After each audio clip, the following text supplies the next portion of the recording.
ऐसे सुनामी हम लोग कभी देखा नहीं था अभी तक।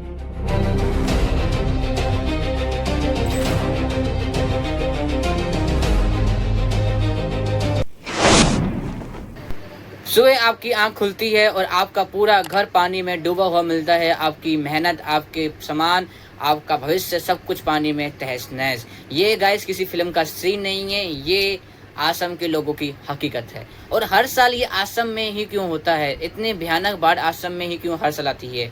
तो गाइस आज हम बात करने वाले हैं आसम के बाढ़ के ऊपर। तो गाइस वीडियो को स्टार्ट करते हैं बिना किसी टाइम वेस्ट के। लुका छुपी बहुत हुई, सामने आ जाना। दोस्तों जब हम टीवी पर बाढ़ को देखते हैं तो हमें सिर्फ बाढ़ का पानी दिखाई देता है, वहाँ के लोगों का दुख नहीं दिखाई देता है। तो गाइस हम बात कर रहे हैं आसम में जो लोग रहते हैं, जिन्होंने बाढ़ का सामना किया है, उन लोगों की। तो गाइस कैसे एक ही रात में बाढ़ के कारण कई लोग, लाखों लोग बेघर हो जाते हैं अपने घर से। उनकी दुकानें, उनकी खेत सब कुछ तहस नहस हो जाता है सिर्फ मात्र एक दिन में। कैसे? और ये हर साल का रूटीन हो चुका है गाइस। हर साल असम के अंदर आपको बाढ़ को देखने को मिलता ही होगा। मतलब देखा जाए गाइस अगर, तो वहाँ के जो खेत है, जो किसान है, उनकी फसलें खराब हो चुकी है। वहाँ के जो स्कूल्स है वो भी पूरी तरह बंद हो चुके हैं, जिस कारण बच्चों की पढ़ाई रुकी गई है। और वहाँ के जो लोग हैं, जो दुकानें चलाते थे, वो दुकानें सब बंद हो चुकी है। और उनके जो घर है वो भी पूरी तरह पानी में डूब चुके हैं। और वो उन्होंने मंजूर समझा कि वो घर छोड़ के शिविरों में रहना स्टार्ट कर दे।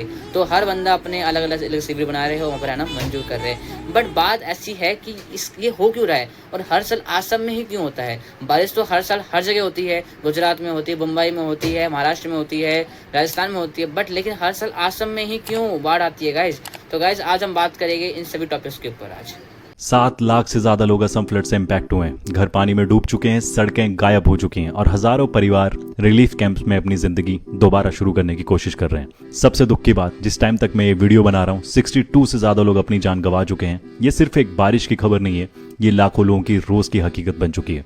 अब आते हैं सबसे बड़े सवाल पर कि हर साल ये आसम में ही क्यों होता है। तो गाइज इसके बहुत सारे मुख्य कारण हैं। सबसे बड़ा कारण है ब्रह्मपुत्र नदी।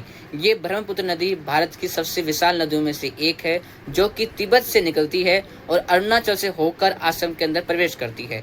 और ये गाइज आसम से निकलकर बांग्लादेशी खाड़ी में गिरती भी है।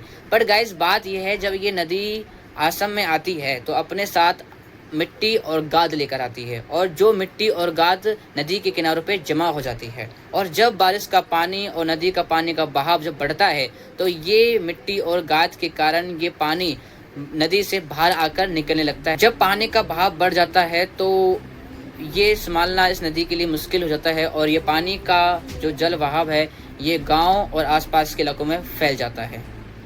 और दूसरा सबसे बड़ा कारण है भारी मात्रा में बारिश। जब भारी मात्रा में बारिश आती है, जो ये नदी है ब्रह्मपुत्र और जो इसकी सहायक नदी है जो आसम में बहती है, तो गाइस उसका जब जल स्तर बढ़ता है तो ये जल स्तर जब बढ़ता है उसका जो पानी है वो आसपास के इलाकों में फैल जाता है, जिससे भी बाढ़ आने का कारण बनता है। अब बात करते हैं तीसरा मुख्य कारण, जो कि है पुराने तटबंध। मतलब जितने भी बांध बनाए गए हैं वो सब इस समय कमज़ोर हो चुके हैं। जब हर साल हमें पता है कि हर साल बाढ़ आती है इस इलाके में, आसम में, तो हमें वहाँ के जो बांध है उसको मजबूत कराना चाहिए, लेकिन हमारी सरकार उसके ऊपर कोई काम ही नहीं करती, कोई कार्य ही नहीं करती उसके ऊपर। और जो बांध है वो कई साल पुराने हो चुके हैं और बहुत कमज़ोर हो चुके हैं, जो कि पानी को संभालने के लिए असमर्थ है, जिस कारण यहाँ बाढ़ आने का कारण भी बनता है। चौथा और मुख्य आखिरी कारण जो कि है जलवायु परिवर्तन।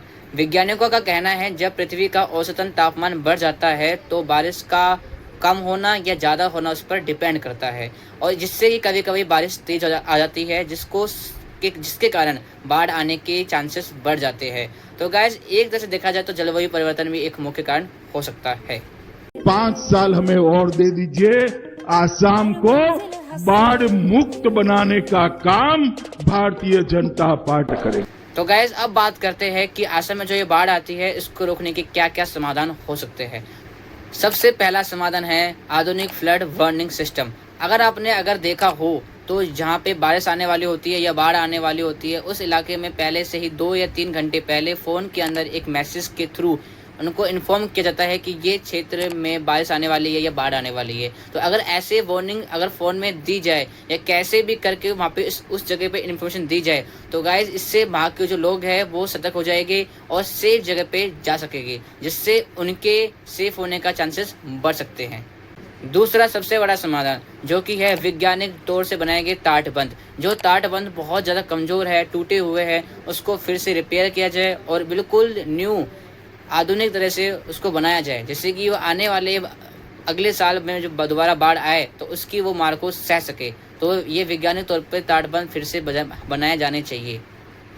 तीसरा समाधान नदी और बाढ़ का प्रबंधन करना, मतलब कि जो ब्रह्मपुत्र नदी है उसके पानी का बहाव को दूसरी जगह मोड़कर बाढ़ को कम करना, ये भी एक समाधान हो सकता है। चौथा समाधान स्लिट और मिट्टी। जो ब्रह्मपुत्र नदी अपने साथ गाद और मिट्टी लेकर आती है जो किनारों पर जमा हो जाती है, अगर हर साल वैज्ञानिक तौर पे वहाँ की सफाई की जाए तो गाइस इससे बाढ़ का आने का चांसेस बहुत कम हो जाता है, क्योंकि जब पानी के क्षेत्र में जो साइड में जो किनारे हैं अगर वो साफ हो गए तो पानी का बाहर निकलने के चांसेस बहुत कम होते हैं। पांचवा समाधान बाढ़ क्षेत्र में विकास करना। जहां लगता है कि हर साल इसी क्षेत्र में बाढ़ आती है तो उस क्षेत्र को ऐसे विकास किया जाए उस क्षेत्र का जिससे कि जिसके ऊपर बाढ़ का कोई प्रभाव ही ना पड़े। अगर हम सड़कें बना रहे हैं, स्कूल्स बना रहे हैं तो हम उस जगह पे बनाएं जहाँ पे बाढ़ का प्रभाव बहुत कम पड़े। लाइक ऊंची जगहों पे अगर जितना हम बनाएंगे उससे हम उतना ही बच सकते हैं बाढ़ से। जितना भी ट्रक ले आए, कितना भी राशन ले आए, सब कम पड़ेगा। यहाँ 2 दिन से हम यही असम में हैं और अगले एक हफ्ते यही रहने वाले हैं। जो हालात यहाँ दिख रहे हैं ना, मैं आप कोई एक अकेला इंसान इसको हल नहीं कर सकता, पर देश कर सकता है। सब लोग अगर मदद करने आएंगे तो यहाँ हल हो जाएगा। यहाँ घरों के अंदर पानी भरा है भाई लोग, घरों के अंदर पानी भरा है। ऐसा नहीं है कि रोड पे आपको पानी या बाहर पानी दिख रहा है, लोगों के घर में यहाँ तक पानी भरा हुआ है। यहाँ तो अंदर इंसान डूब जाए इतना पानी है। इस तरफ आप चले जाओ तो मतलब इंसान जीरो पे आ गया यार। जीरो पे नहीं, नेगेटिव में बीमार हो रहा है, परेशान हो रहा है, घर में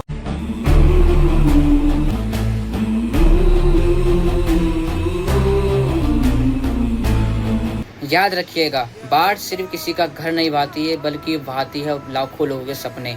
जैसे कि आपने सुना होगा कि असम में हर साल बाढ़ आती है, हर साल लोग अपना घर बनाते हैं और हर साल वो घर पानी में बहा जाते हैं बाढ़ के कारण। तो गाइज वहाँ पे बहुत लोगों के सपने पानी में बहा जाते हैं। तो गाइज ऐसा ना हो, इसका समाधान हमने बात करी है इस वीडियो में। और आपके पास कोई और समाधान हो तो आप कमेंट सेक्शन में जरूर लिखिएगा। आपको मेरी वीडियो कैसी लगी